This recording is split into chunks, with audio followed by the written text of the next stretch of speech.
O Senhor esteja convosco, Ele está no meio de nós.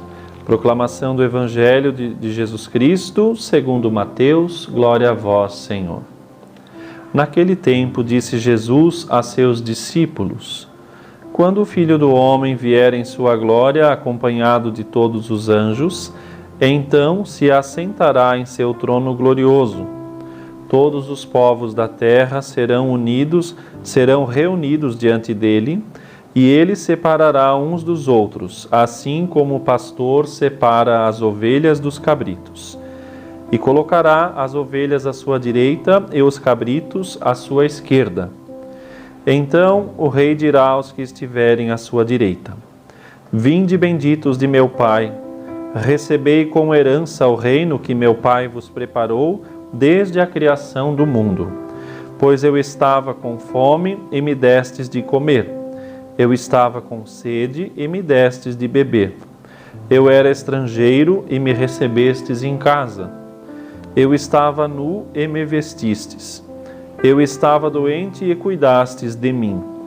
Eu estava na prisão e fostes me visitar. Então os justos lhe perguntarão: Senhor, quando foi que te vimos com fome e te demos de comer? Com sede e te demos de beber? Quando foi que te vimos como estrangeiro e te recebemos em casa e sem roupa e te vestimos? Quando foi que te vimos doente ou preso e fomos te visitar? Então o rei lhes responderá: Em verdade eu vos digo que todas as vezes que fizestes isso a um dos menores de meus irmãos, foi a mim que o fizestes. Depois o rei dirá aos que estiverem à sua esquerda: Afastai-vos de mim, malditos. Ide para o fogo eterno preparado para o diabo e para os seus anjos. Pois eu estava com fome e não me destes de comer. Eu estava com sede e não me destes de beber. Eu era estrangeiro e não me recebestes em casa. Eu estava nu e não me vestistes. Eu estava doente e na prisão e não fostes me visitar. E responderão também eles: Senhor, quando foi que te vimos com fome ou com sede, como estrangeiro ou nu, doente ou preso e não te servimos? Então o rei lhes responderá: Em verdade eu vos digo, todas as vezes que não fizestes isso a um desses pequeninos, foi a mim que não o fizestes. Portanto, estes irão para o castigo eterno, enquanto os justos irão para a vida eterna. Palavra da salvação, glória a vós, Senhor. Iniciamos este dia fazendo memória do já conhecido, tão tradicional, dia de finados, dia da comemoração dos fiéis defuntos. Há um costume já de longa data na Igreja Católica, de sempre após a festa dos santos, dia 1º de novembro, que aqui no Brasil sempre é transferido para o domingo mais próximo, portanto, nesta semana celebraremos ainda o dia de Todos os Santos, no próximo domingo, e na sequência do dia 1º, dia 2, portanto, temos o dia de finados, que quer lembrar também todos aqueles que já partiram e que foram chamados para estar junto com Deus após a morte e que assim possam então também receber a glória do céu. Nós não temos uma certeza, daqueles que partiram para que lado foram. Essa é uma certeza que compete única e exclusivamente a Deus. Mas nós podemos sim rezar e rezar muito por aqueles que partiram em estado de graça, que esperamos possam estar num bom lugar e se estão porventura no purgatório, que recebam também a nossa oração. No prefácio da missa de hoje há uma frase que diz o seguinte: Senhor, para vós a vida não é tirada, mas é transformada. E é nesse sentido que nós entendemos então o culto que nós prestamos aos nossos familiares já falecidos, essa transformação espiritual.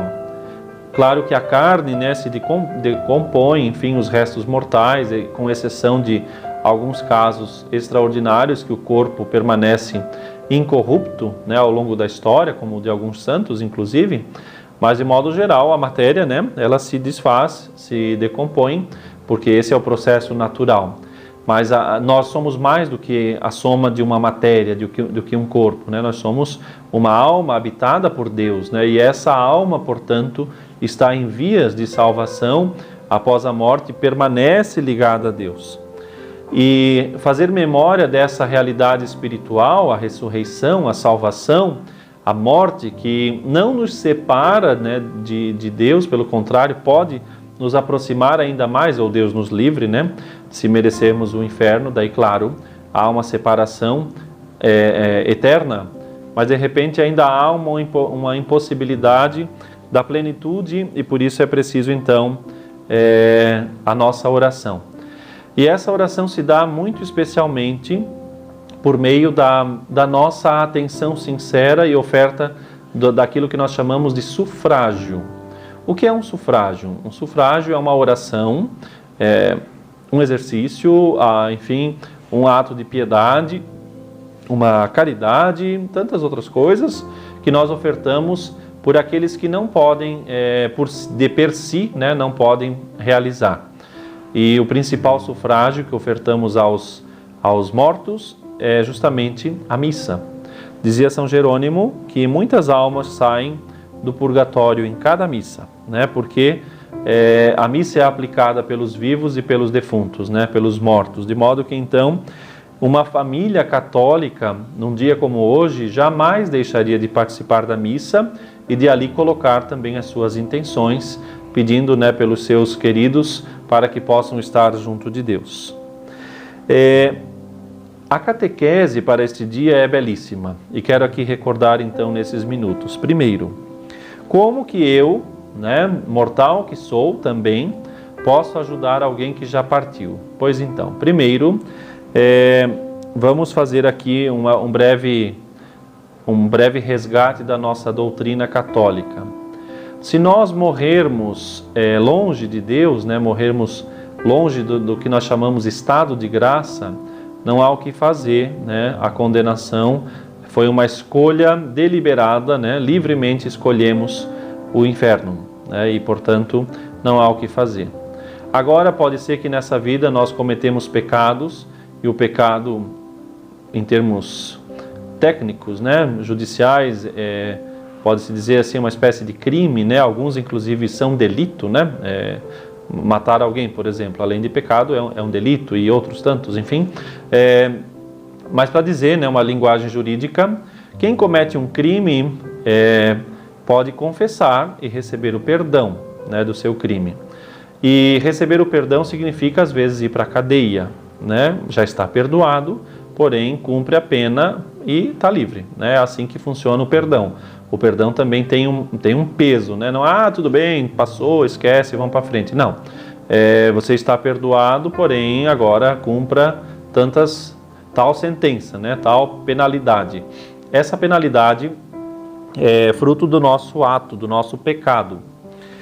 Para tanto, a realidade do purgatório seria, né, assim, vagamente falando, uma realidade onde nós purgamos, né, onde pagamos as penas cometidas pelos nossos pecados. Por quê? Porque todo pecado gera uma pena eterna. Eterna. Portanto, se eu não me confesso, a pena eterna significa inferno, ponto, acabou, lamentamos. Porém, se eu me confesso, me arrependo verdadeiramente, reconheço a minha miséria, a minha iniquidade, como diz o Salmo 50, eu tenho a chance de agora remediar, de ir para a cadeia, né, juridicamente falando. Essa cadeia espiritual tem nome, chama-se purgatório. E esse purgatório pode ser de longa data ou de pouco tempo, né, não sabemos precisar quanto. Agora, é uma graça, porque é uma chance que foi dada mediante o reconhecimento do meu erro, que agora eu sei que eu errei, vacilei, tenho que pagar pelos meus atos. O problema é que, enquanto se está no purgatório, não se pode fazer nada a não ser aguardar o tempo previsto da pena. Porém, aqui entra, né, o interessante da doutrina católica, que também tem no mundo jurídico, são os chamados indultos, né? As indulgências, né? Ainda não faz muito tempo, havia um bandido no Brasil, que até foi presidente da República, que estava na cadeia e tudo, e houve toda uma polêmica sobre o indulto do Dia dos Pais, ou de Natal, Páscoa, não me lembro, mas enfim, o tal prisioneiro estavam questionando, né, se deveria sair ou não por causa do indulto. E aí, enfim, né, só para dizer que em certas ocasiões os prisioneiros podem receber um indulto, né? Dia dos Pais, eles saem da cadeia, enfim, ou por bom comportamento, etc., podem diminuir a sua penalidade ou, por fim, receber, né, um indulto chamado plenário. A pessoa, opa, você tinha tanto tempo de penalidade, não terá mais, né? Foi apagado a sua conta, aqui está livre, né? E aqui nasce, então, na doutrina católica, as indulgências para as almas, né, os sufrágios. Volto a dizer, quem está no purgatório, de per si, nada pode. Nós vivos podemos, e por isso, ao rezar, especialmente rezar a missa, estamos assim colocando, dizendo, olha, abrandando, diminuindo a penalidade do purgatório, e que Deus sabe administrar os frutos dessa oração, ele vai aplicando às almas que mais precisarem, como ensinou Nossa Senhora em Fátima. E é por isso que então fica tão bonito, né, tão claro, de realmente rezar pelos mortos, por aqueles que estão no purgatório muito particularmente. Só a título de curiosidade, aliás, ainda não santa, né, mas basicamente com fama de santidade, a vidente Lúcia, em Fátima, em certa ocasião, Nossa Senhora, enquanto das aparições em Fátima, eles, num diálogo, ali diziam, né, sobre a questão da salvação e tal, e Lúcia perguntou se Jacinta e Francisco iriam para o céu, né, se ela também iriam para o céu. E Nossa Senhora disse que sim, porém teriam que rezar muitos rosários. E aí, naquela conversa com Nossa Senhora, Lúcia perguntou sobre uma amiga dela chamada Amélia, que havia falecido então, e ela queria saber muito, né? Ela sentia muita falta da amiga e tal. E Nossa Senhora disse que Amélia ficaria no purgatório até o final dos tempos. Depois a gente vai lendo, né, um relato do grande Cônego Formigão, que escreveu, né, esse livro falando das aparições de Fátima. Qual foi o problema da Amélia para ficar no purgatório até o final dos tempos? Porque passou em frente ao sacrário e não fez a genuflexão com piedade e devoção. Pois é, a gente fica assim pensando, meu Deus, né, uma coisa que às vezes a gente nem não se atém, mas é aqui que está, os pormenores da vida espiritual são as delicadezas de amor que nós não podemos faltar. E por isso não pode entrar no céu uma alma que não está perfeita, né? Como a Virgem Maria, São José, enfim, vai destoar, né? Todo mundo está lá tão elegante, bem arrumado, com as suas virtudes e qualidades, de repente chega lá desculpa a expressão, um pé rapado, assim, todo de qualquer jeito, né? Tem que dar um jeito nisso aí, nessa alma, vamos purificar, se organizar, e por isso o purgatório, como essa bondade, né? Porque é uma bondade da parte de Deus, essa graça de poder então se ajeitar melhor, pagar o que ficou para trás, né? A pena que era temporal foi confessada, se tornou pena material, né? Aliás, a pena que era eterna, desculpe, tornou-se agora uma pena temporal, que pode ser abrandada nessa vida, e por isso as indulgências também são para os vivos, ou a indulgência para os mortos, né? Os sufrágios. E aqui então a beleza do dia de hoje, né? Falei bastante, peço desculpa, mas para esclarecer da necessidade de aproveitar esses dias, a Igreja, né, considerando como administradora dos bens espirituais e considerando a necessidade que os mortos têm de receber a nossa oração, hoje podemos lucrar uma indulgência, aliás, mais de uma, são 8 indulgências, do dia 1º de novembro ao dia 8 de novembro, nós podemos ajudar 8 almas, né, 8 pessoas que estão no purgatório, que possam então ir para a glória do céu. Isso é uma graça imensa. A indulgência plenária é dizer, olha, não precisa mais ficar aqui. a tua pena temporal foi abrandada, né? Não conseguiu pagar em vida, ficou para pagar na morte. E agora alguém foi lá e disse, ó, tá liberado, pode ir ao céu plenamente, né? E quais são as condições para recebermos essa indulgência plenária no dia de finados, né? Que não é apenas para hoje, né? Mas são para 8 dias consecutivos. Então, diz o Manual de Indulgências da Igreja no número 67. Concede-se indulgência plenária aplicável somente às almas do purgatório, aos fiéis que no dia da comemoração de todos os fiéis defuntos visitarem piedosamente uma igreja ou oratório.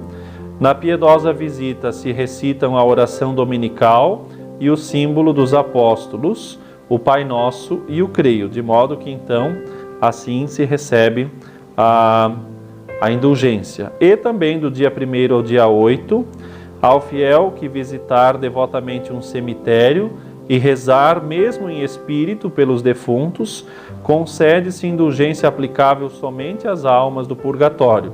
Esta indulgência será plenária cada dia, de 1º a 8 de novembro. Isso está num livro chamado Manual de Indulgências, e este parágrafo, então, no número 13. De modo que, então, o que podemos fazer, né? Além de participar da missa, e ali já ofertarmos os frutos da missa em sufrágio, visitarmos um cemitério, né? Basta visitar uma vez o cemitério, não precisa ir todos os 8 dias, rezar, né, todos os dias a oração dominical, visitar a igreja, ali rezar o Pai Nosso, portanto, né, a oração dominical e o Creio, e além das orações pelo Papa, né, que sempre são habituais em toda a indulgência, um Pai Nosso, uma Ave Maria, um Glória ao Pai, que seja. E também é preciso estar em estado de graça, né? A pessoa deve ter se confessado no último ano e não ter cometido nenhum pecado mortal para receber a indulgência, né? Não é mágico isso aqui, a coisa é séria e deve ser vivida de modo sério, né? Então, se você não se confessou, tem uma semana para se confessar para receber as indulgências, né? De finados, né? Vale a pena, não vamos perder a graça. E receber piedosamente a comunhão também, né? Peçamos, pois, a Nossa Senhora, nesse dia de finados, que ela continue a nos assistir e muito particularmente, né, nós que rogamos a ela que é o refúgio dos pecadores, que nos guarde e que possa também, não só agora, mas na hora da nossa morte, nos ajudar para que tenhamos uma vida santa e uma morte santa. Com esta motivação, quero lhe desejar também os mais profundos e sinceros sentimentos pelos seus fiéis falecidos. A gente sabe e sempre sente muito, né, a ausência daqueles que partiram, mas que possam estar junto de Deus e que nós, da nossa parte, possamos oferecer, então, com devoção a nossa piedosa oferta das indulgências. O Senhor esteja convosco, Ele está no meio de nós. Abençoe-vos Deus Todo-Poderoso, Pai, Filho e Espírito Santo. Amém.